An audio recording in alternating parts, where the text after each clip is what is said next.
వెంకటేశ్వర స్వామి గురించి ఈ రహస్యం మీకు తెలుసా? మొత్తం 12 ఇవే. విష్ణువు హిందూ మతంలో త్రిమూర్తులలో ఒకరు. ఆయనను సంరక్షకుడు, రక్షకుడుగా పూజిస్తారు. విష్ణు భగవాన్ను అనేక పేర్లతో పిలుస్తారు. ప్రతి పేరు ఆయన యొక్క ప్రత్యేక లక్షణాన్ని లేదా రూపాన్ని సూచిస్తుంది. ఈ నామాలను జపించడం వల్ల భక్తులకు అపారమైన శాంతి, సౌభాగ్యం, ధర్మసిద్ధి లభిస్తాయని చెప్పబడింది. విష్ణువు యొక్క 12 శక్తివంతమైన నామాలు.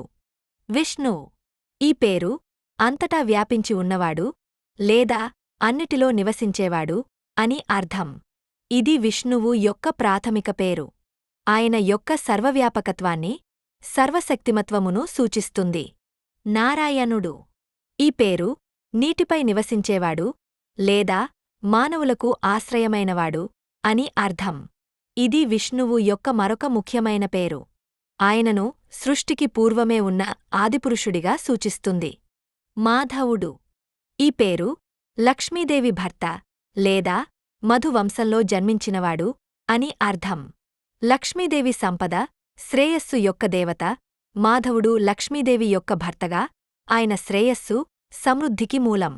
గోవిందుడు ఈ పేరు గోవులను రక్షించేవాడు లేదా ఇంద్రియాలను జయించినవాడు అని అర్థం.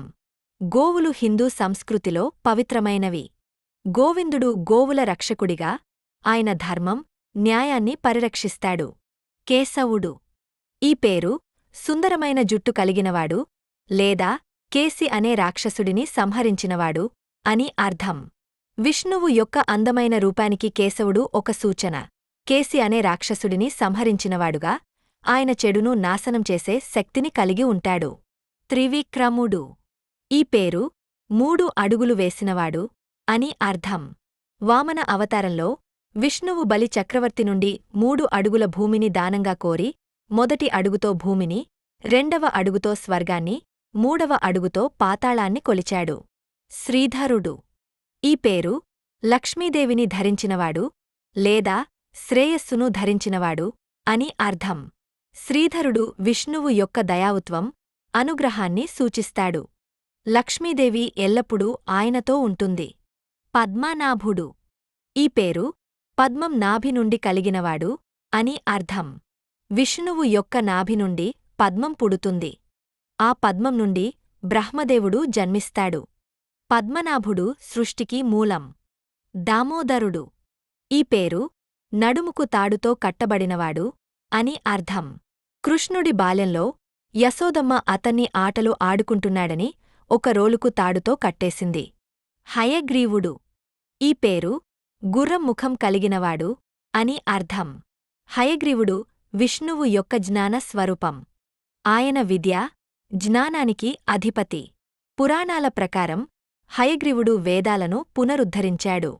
నరసింహుడు ఈ పేరు మృగరాజుమానవుడు అని అర్థం. నరసింహుడు విష్ణువు యొక్క ఉగ్రరూపం. ఆయన భక్తులను రక్షించడానికి మరియు దుష్టశక్తులను నాశనం చేయడానికి అవతరించాడు. శ్రీరాముడు ఈ పేరు ఆనందాన్ని ఇచ్చేవాడు లేదా సుందరమైన రాముడు అని అర్థం. శ్రీరాముడు విష్ణువు యొక్క ఆదర్శ మానవ రూపం మరియు ఆయన ధర్మం, నీతి మరియు న్యాయానికి ప్రతీక. ద్వాదశ నామ స్మరణ మహిమ. విష్ణువు యొక్క 12 శక్తివంతమైన నామాలను నిత్యం జపించడం ద్వారా జీవితంలో శాంతి, ఐశ్వర్యం, ఆరోగ్యం, భక్తి కలుగుతాయి.